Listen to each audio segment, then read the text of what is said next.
nous parler. Que le Seigneur vous bénisse.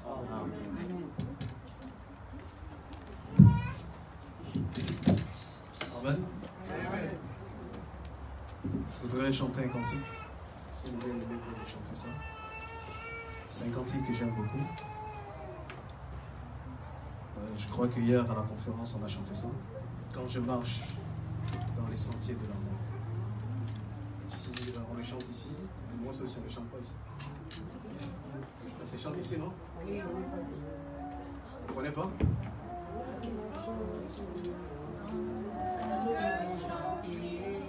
J'ai soif de ta présence. On ne chante pas pour moi ici.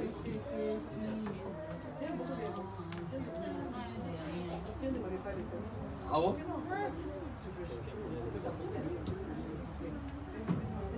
Okay. Ce n'est pas grave.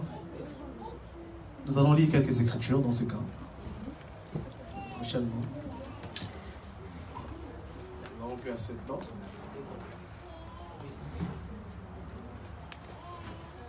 Je veux prendre le livre de Genèse.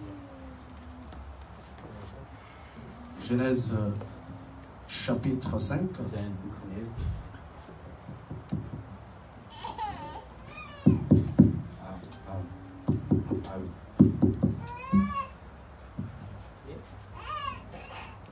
Ce micro, c'est bon, vous m'entendez bien avec ce micro? Okay. Genèse chapitre 5, il est dit ceci. Je prends à partir du verset 18.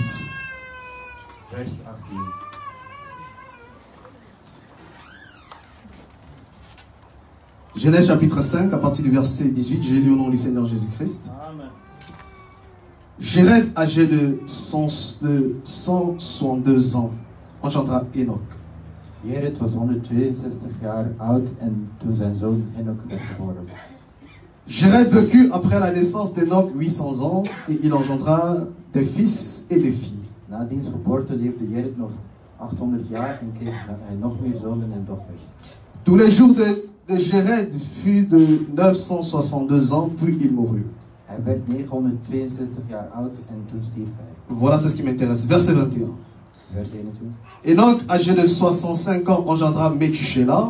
Enoch was 65 jaar oud toen zijn zoon Methuselah werd Enoch, geboren. après la naissance de Methuselah, marchait avec Dieu 300 ans. Hij leefde daarna nog 300 jaar als trouwe dienaar van God. Et il engendra des fils et des filles. Hij kreeg nog meer zonen en dochters. Tous les jours d'Enoch fut de 365 ans. En toen hij 365 jaar oud was, Enoch marchait avec Dieu, puis il ne fut plus parce que Dieu le prit. verdween hij. God had hem van de aarde weggenomen. J'ajoute à cela Hébreux chapitre 11. Je prends Hébreux chapitre 11, je prends le verset 5, il est dit. C'est par la foi qu'Enoch fut enlevé Het is door het geloof pour qu'il ne vit point la mort et qu'il ne parut plus parce que Dieu l'avait enlevé. Car avant son enlèvement, merci, il avait reçu le témoignage qu'il était agréable à Dieu. Verset 6.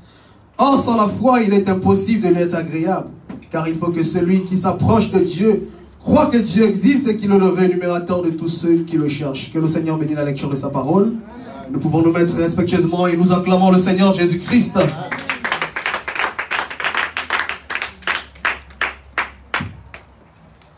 Je salue la présence de chacun de vous au nom du Seigneur Jésus-Christ. zegen de aanwezigheid van ieder van ons. Je glorifie le Seigneur qui nous a encore fait grâce de nous rassembler ce soir en ce lieu. Eer de God die ervoor heeft gezorgd dat we nog samen kunnen zijn. Et parce que le bien-aimé Salomon a dit En zoals onze broeder Salomon zei, que Dieu fait chaque chose pour un but. God doet alles voor een doel. C'est que Dieu, s'il nous a rassemblés aujourd'hui, c'est pour un but. Als God ons vandaag bijeen heeft geroepen, dan is dat voor een doel. Voilà pourquoi moi je crois que le hasard n'existe pas. Vandaar dat ik geloof dat er geen toeval is. Et moi je crois que lorsque Dieu rassemble ses enfants, c'est pour les faire du bien, frère. En wanneer God zijn kinderen bijeenroept, is dat om hen goed te doen. Parce que Paul a dit que lorsque nous nous rassemblons, c'est pour devenir meilleurs. Want Paulus zegt dat als we samenkomen, dan worden we beter. Et non pour devenir purs. Pur. En niet. Je suis heureux d'être au milieu de vous ce soir. Ik ben blij om bij jullie te zijn. Parce que vous êtes ma famille. Want jullie zijn mijn familie. Parce que vous êtes mes frères. Want jullie zijn mijn broeders. Et parce que ça c'est mon église. En dit is mijn kerk. Si je n'étais pas engagé dans la chair, je vous le dis clairement, je serais même installé ici. Als ik niet toegewijd was Pour servir le Seigneur ici. om hier God te dienen. Est-ce que le peuple comprend ces choses? Je suis heureux Ik ben blij. d'être au milieu de vous à un point que vous ne Om pouvez hier imaginer, bij frère. jullie te zijn. Vous êtes un grand prix, mes frères et sœurs. C'est comme je le dis et je le dirai toujours, vous êtes des frères et sœurs que Dieu m'a donné, frère. Jullie zijn broeders en zussen die God mij gegeven heeft.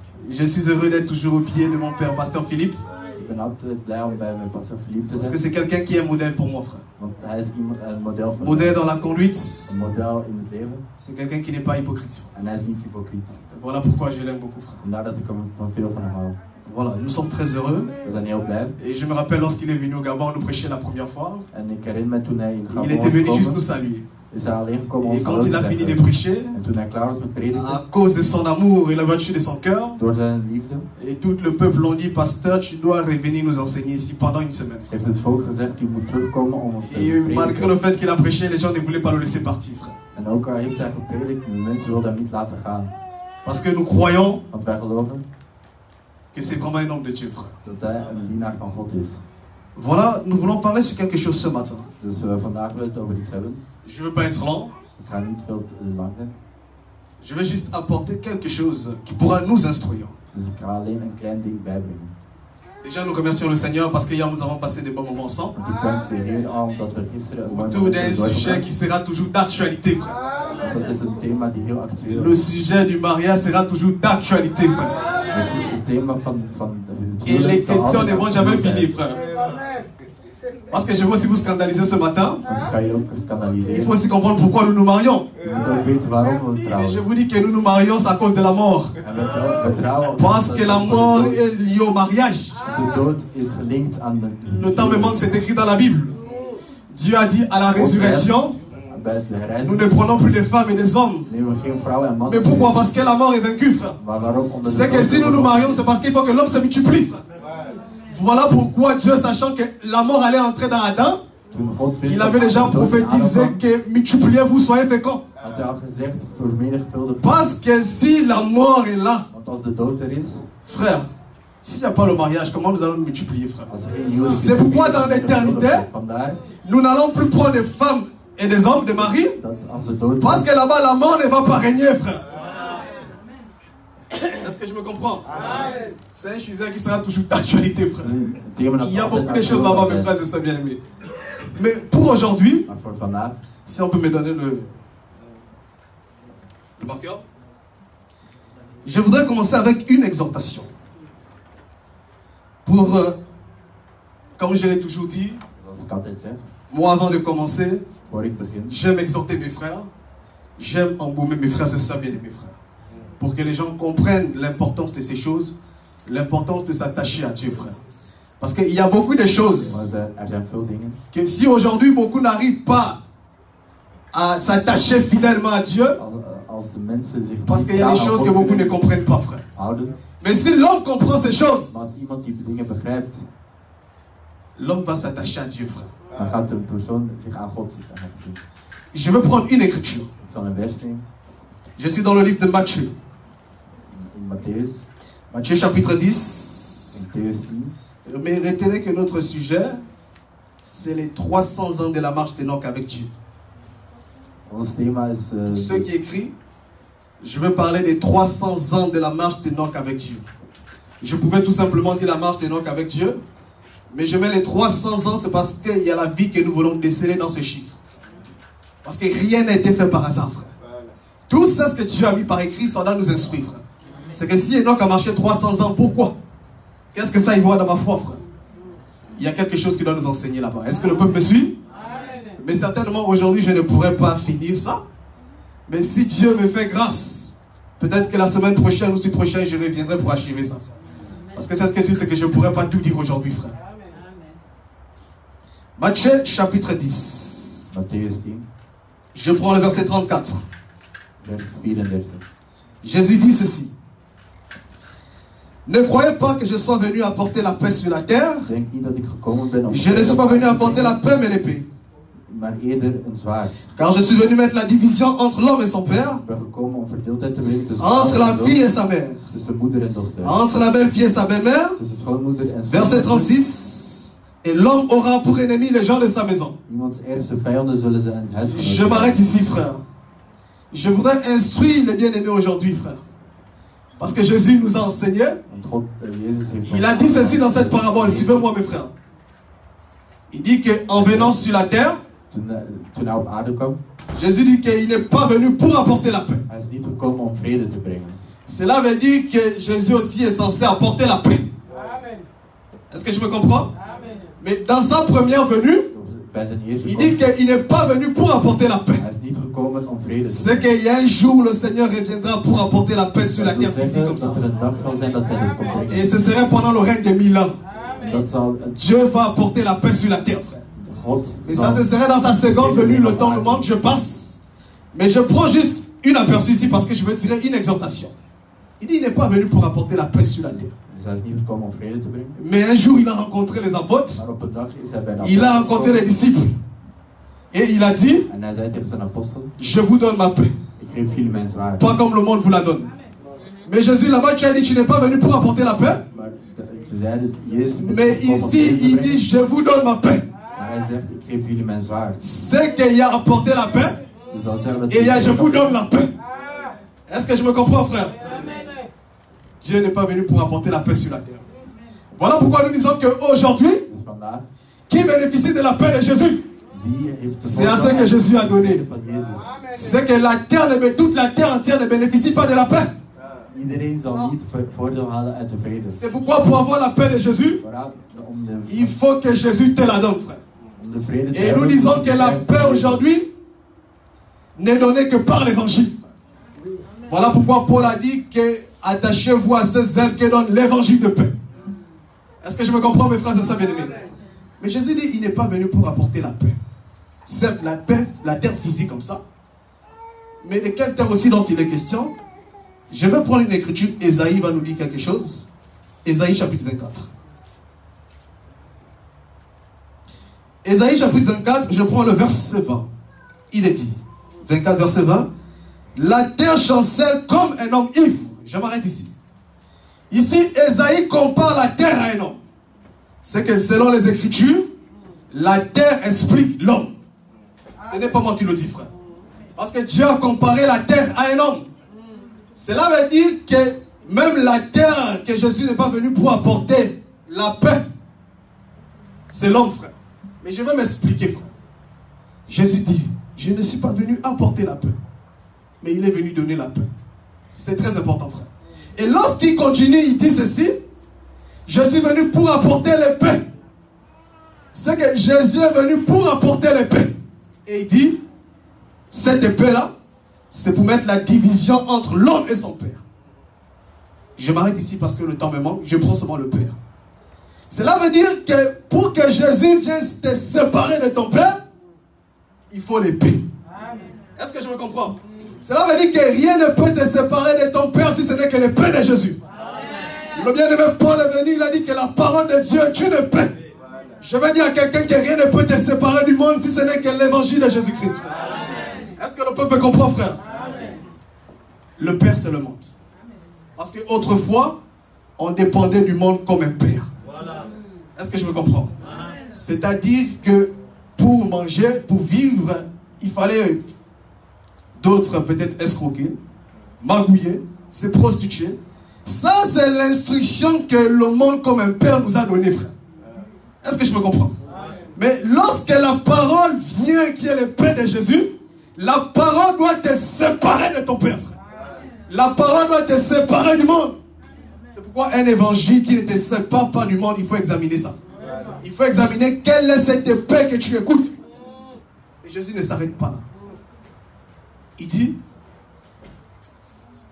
je suis venu pour apporter l'épée, mettre la division entre son père et sa mère, et il dit que l'homme aura pour ennemi les gens de sa maison. Réveillez le frère. Est-ce que vous comprenez, frère? Donc Jésus vient, il te sépare du monde, mais dans ta maison, il laisse les gens. Et il dit que les gens là ce sont les ennemis, frère. Comment Jésus, frère? Vous voyez? Donc il te sépare du monde, mais dans ta maison, il laisse les ennemis, frère. Et il dit que l'homme aura pour ennemi les gens de sa maison, s'il vous plaît. Je vais dire ceci à quelqu'un. Lorsque Jésus dit que je vous donne ma paix, celui qui reçoit la paix, c'est l'esprit. C'est-à-dire, c'est l'âme. L'âme a reçu la paix. L'âme est sauvée. Est-ce que je me comprends, frère? L'âme est sauvée. L'âme reçoit la paix. Maintenant, celui qui ne reçoit pas la paix, c'est la chair. Est-ce que je me comprends? C'est que ce corps que nous portons n'aura jamais la paix. Mais sache que l'homme dont Jésus dit là, c'est notre homme intérieur, c'est notre esprit, frère. Est-ce que je me comprends, mes bien-aimés? C'est-à-dire que notre esprit a reçu la paix. Mais ce corps n'a pas la paix. Maintenant, Jésus dit que l'homme aura pour ennemi les gens de sa maison. Matthieu chapitre 10, toujours. Jésus lui-même va interpréter sa propre parole. Nous ne savons pas raisonner, frère. Matthieu chapitre 19. Matthieu chapitre 19. Je prends à partir du verset...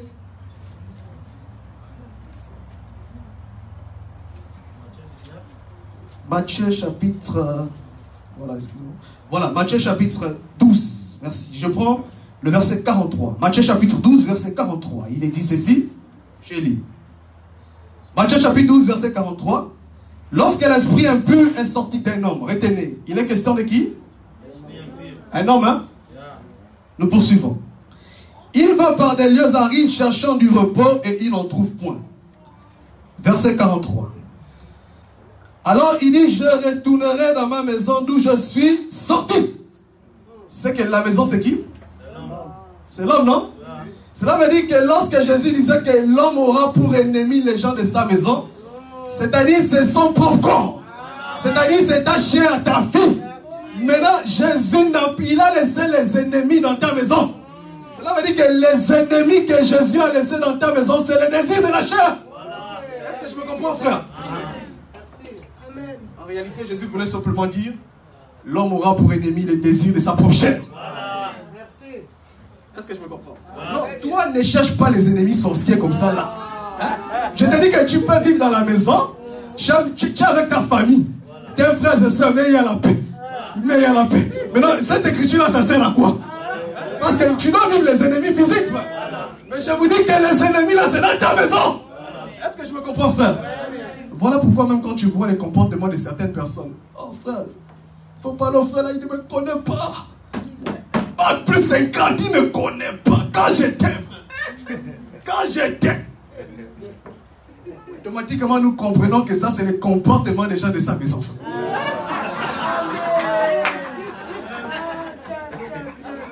Nous comprenons que là, c'est la chair, le désir qui se manifeste. Bien-aimé, je suis venu dire ceci à quelqu'un ce matin. Si l'homme comprend que Dieu a laissé les ennemis dans ce corps, frère, la personne comprendra. Voilà pourquoi ces choses, le diable ne veut pas que les enfants de Dieu aient accès à ça. Parce que si l'homme a accès à ces choses, moi j'ai prié beaucoup, je sens maintenant que je n'ai plus l'envie de prier. Donc bien aimé, ne cherche pas les sorciers. Dis, ah, Dieu m'avait dit que dans ce corps, il a laissé les ennemis, il a laissé les gens. Ce sont des ennemis, frère. Ils seront toujours là pour te combattre. Combattre ta vie de prière. Est-ce que je me comprends? Combattre même ta paix intérieure.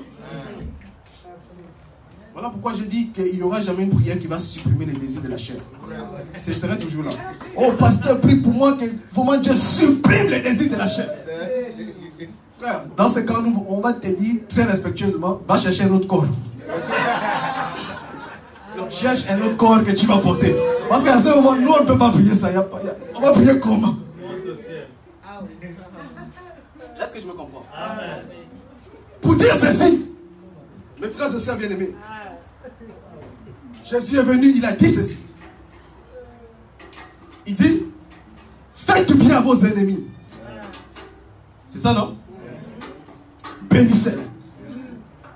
Si vous avez la possibilité de les rendre service, rendez-les service. Je vous dis que les ennemis dont Jésus parlait, ce sont des ennemis physiques comme ça. Mais les ennemis que Jésus a laissés dans ce corps, cela ne prenez pas soin d'eux, s'il vous plaît.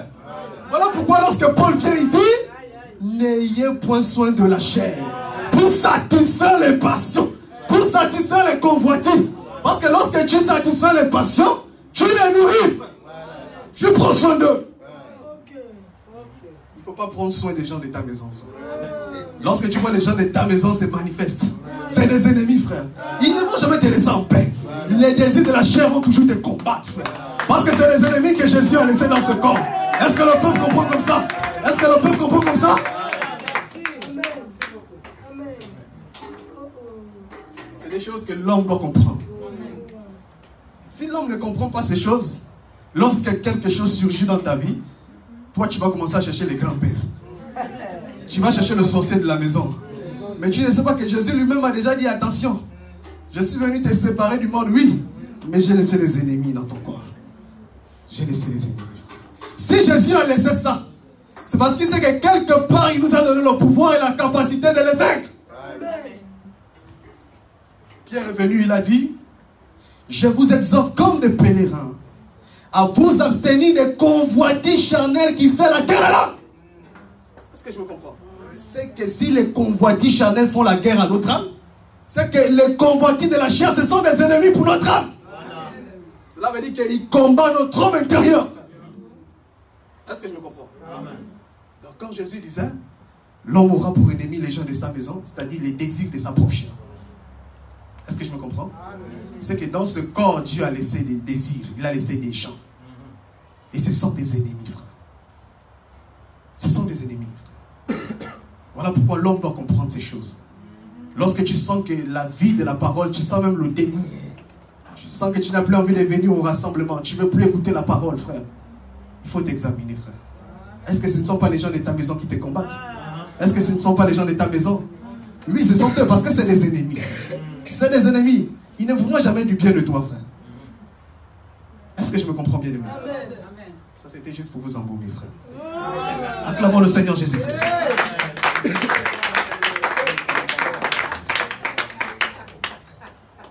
Alors, nous évoluons, frère.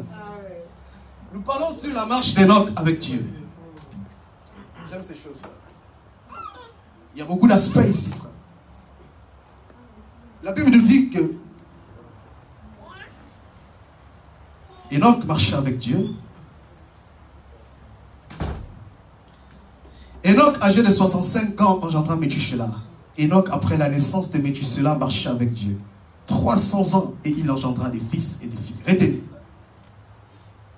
Enoch, lorsqu'il a marché avec Dieu, la Bible nous dit ceci. Enoch a marché 300 ans. Et dans la marche avec Dieu, Enoch a engendré des fils et des filles. C'est très important. Deuxième volet. La Bible nous dit que lorsque Enoch a marché, il avait été enlevé. Il ne fut plus parce que Dieu l'avait pris. Est-ce que je me suis? Amen. Maintenant, lorsque Paul va venir, Paul va compléter. Il va dire que c'est par la foi que Enoch fut enlevé. Pourquoi? Parce qu'il dit qu'il avait reçu le témoignage qu'il était agréable à Dieu. Est-ce que je me comprends bien? C'est très important de comprendre ces choses. Cela veut dire ceci, frère. Que si Enoch a été enlevé, c'est parce qu'il avait marché avec Dieu. Donc nous comprenons ceci. Que si tu veux être enlevé, il faut marcher avec Dieu. Est-ce que je me comprends bien? Il n'y a pas un seul secret. Le seul secret, c'est que pour être enlevé, pour vivre l'enlèvement, marche avec Dieu. Et lorsque Enoch marchait avec Dieu, j'aime ces choses. La Bible dit ceci, frère. Dieu, lorsqu'il vient, Dieu va nous dire, Ésaïe, je prends pour aller rapidement. Ésaïe chapitre 55, c'est mieux de donner l'écriture. Ésaïe chapitre 55, je prends même à partir du verset 8. Ésaïe 55, je prends à partir du verset 8. Ésaïe 55, verset 8. Car mes pensées ne sont pas vos pensées, et vos voix ne sont pas mes voix, dit l'Éternel. Dieu dit ceci. Il dit, car vos pensées ne sont pas mes pensées, et vos voix ne sont pas mes voix. C'est que Dieu a ses voix, l'homme a ses voix. Est-ce que je me comprends? Cela veut dire ceci, que comme Dieu a ses voix, par là nous comprenons que lorsque Enoch marchait avec Dieu, Enoch marchait sur les voies de Dieu. Est-ce que je me comprends? Parce que Dieu a ses voix. Maintenant, il poursuit, dit, autant les cieux sont élevés au-dessus de la terre, autant mes voix sont élevées au-dessus de vos pensées. Il dit, Dieu lui-même il interprète ses voix. Il interprète lui-même clair. Il dit, autant les cieux sont élevés au-dessus de la terre, autant mes voix sont élevées au-dessus de vos voix. C'est que les voix de Dieu, c'est les lieux élevés. C'est les cieux. Mais pourquoi les voix de Dieu, il compare au ciel? Pour expliquer que les voix de Dieu enseignent le ciel. Est-ce que je me comprends? Parce qu'il y a les voix qui enseignent la terre. Est-ce que je me comprends? Voilà pourquoi lorsque Jésus est venu, il a dit chercher premièrement le royaume des cieux. C'est bon, on peut avancer? Bien aimé, suivez-moi très attentivement, frère. Parce que les choses que nous voulons prêcher, c'est pour donner la vie au peuple, frère. C'est pour donner la vie au peuple, frère. On n'est pas là pour faire des démonstrations, des révélations, des connaissances, non, frère. Nous prêchons dans le souci d'instruire le peuple de Dieu, de communier la vie au peuple, frère.